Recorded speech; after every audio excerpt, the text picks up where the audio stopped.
પક્ષના નામે એકાઉન્ટ ખોલાવી અને ફંડ ભેગું કરતા શખ્સની ધરપકડ. સાયબર ક્રાઇમે ફંડ ભેગું કરનાર મોહમ્મદ શેખની ધરપકડ કરી. પક્ષની જાણ બહાર રૂપિયા ઉઘરાવતો હોવાનું સામે આવ્યું.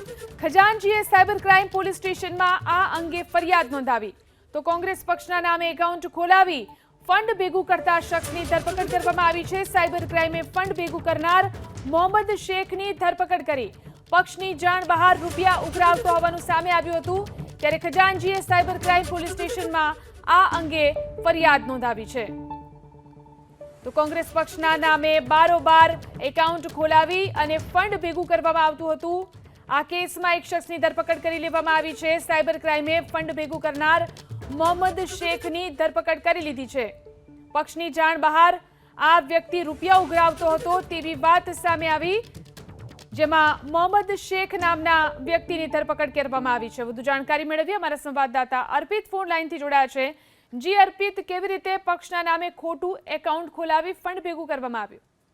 અલગ અલગ પ્રકારે સાયબર ફ્રોડ આચરવામાં આવતા હોય છે, જે સંદર્ભે સોશિયલ મીડિયા પર એક એકાઉન્ટની જાણકારી આપવામાં આવી હતી અને લાલચ આપવામાં આવી હતી કે જો પોલિટિકલ પાર્ટીને ફંડિંગ કરવામાં આવે તો તેમાં ટેક્સમાંથી રાહત મળતી હોય છે.